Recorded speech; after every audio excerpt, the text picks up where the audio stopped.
புதிய ஏற்பாடு மத்தேயு அதிகாரம் 14.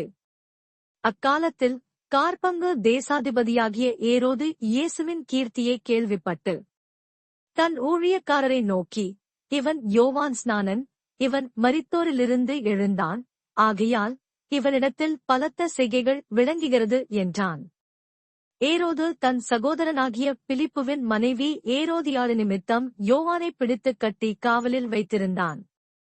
ஏனெனில் நீர் அவளை வைத்துக் கொள்வது நியாயமல்லவென்று யோவான் அவனுக்குச் சொல்லியிருந்தான். ஏரோது அவனை கொலை செய்ய மனதாயிருந்தும் ஜனங்கள் அவனை தீர்க்கதரிசியென்று எண்ணினபடியால் அவர்களுக்கு பயந்திருந்தான்.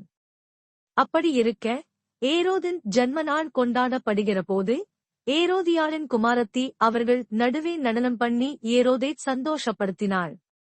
அது நிமித்தம் அவன், நீ எதைக் கேட்டாலும் தருவேன் என்று அவளுக்கு ஆணையிட்டு வாக்கு கொடுத்தான். அவள் தன் தாயினால் ஏவப்பட்டபடியே, யோவான் ஸ்நானனுடைய தலையை இங்கே ஒரு தாளத்திலே எனக்குத் தாரும் என்று கேட்டாள்.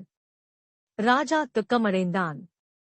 ஆகிலும் ஆணைய நிமித்தமும் பந்தியில் கூட இருந்தவர்களின் நிமித்தமும் அதைக் கொடுக்க கட்டளையிட்டு ஆள் அனுப்பி காவற்கூடத்திலே யோவானைச் சிரச்சேதம் பண்ணுவித்தான். அவனுடைய சிரசை ஒரு தாளத்திலே கொண்டு வந்து சிறு பெண்ணுக்கு கொடுத்தார்கள். அவள் அதைத் தன் தாயினிடத்தில் கொண்டு போனாள். அவனுடைய சீஷர்கள் வந்து உடலை எடுத்து அடக்கம் பண்ணி பின்பு போய் அந்தச் சங்கதியை இயேசுவுக்கு அறிவித்தார்கள். இயேசு அதைக் கேட்டு அவ்விடம் விட்டு படவில் ஏறி வனாந்தரமான ஓரிடத்துக்கு தனியே போனார். ஜனங்கள் அதைக் கேள்விப்பட்டு பட்டணங்களிலிருந்து கால்நடையாய் அவரிடத்திற்குப் போனார்கள். இயேசு வந்து திரளான ஜனங்களைக் கண்டு அவர்கள் மேல் மனதுருகி அவர்களில் வியாதியஸ்தர்களாய் இருந்தவர்களை சுஸ்தமாக்கினார்.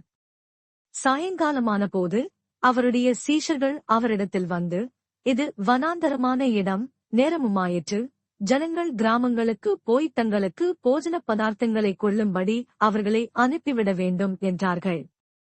இயேசு அவர்களை நோக்கி, அவர்கள் போக வேண்டுவதில்லை, நீங்களே அவர்களுக்கு போஜனம் கொடுங்கள் என்றார். அதற்கு அவர்கள், இங்கே எங்களிடத்தில் 5 அப்பமும் 2 மீன்களுமேயல்லாமல் வேறொன்றும் இல்லை என்றார்கள். அவைகளை என்னிடத்தில் கொண்டு வாருங்கள் என்றார்.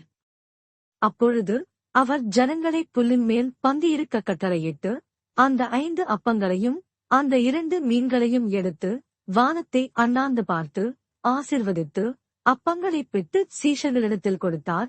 சீஷர்கள் ஜனங்களுக்கு கொடுத்தார்கள். எல்லாரும் சாப்பிட்டு திருப்தியடைந்தார்கள். மீதியான துணிக்கைகளை 12 கூடை நிறைய எடுத்தார்கள். ஸ்திரீகளும் பிள்ளைகளும் தவிர சாப்பிட்ட புருஷர்கள் ஏறக்குறைய 5000 பேராயிருந்தார்கள். இயேசு ஜனங்களை அனுப்பிவிடுகையில் தம்முடைய சீஷர்கள் படவில் ஏறி தமக்கு முன்னே அக்கரைக்குப் போகும்படி அவர்களை துரிதப்படுத்தினார். அவர் ஜனங்களை அனுப்பிவிட்ட பின்பு தனித்து ஜெபம் பண்ண ஒரு மலையின் மேல் ஏறி சாயங்காலமான போது அங்கே தனிமையாயிருந்தார். அதற்குள்ளாக படவு நடுக்கடலிலே சேர்ந்து எதிர்காற்றாயிருந்தபடியால் அலைகளினால் அலைவுபட்டது. இரவின் 4ஆம் ஜாமத்திலே இயேசு கடலின் மேல் நடந்து அவர்களிடத்திற்கு வந்தார்.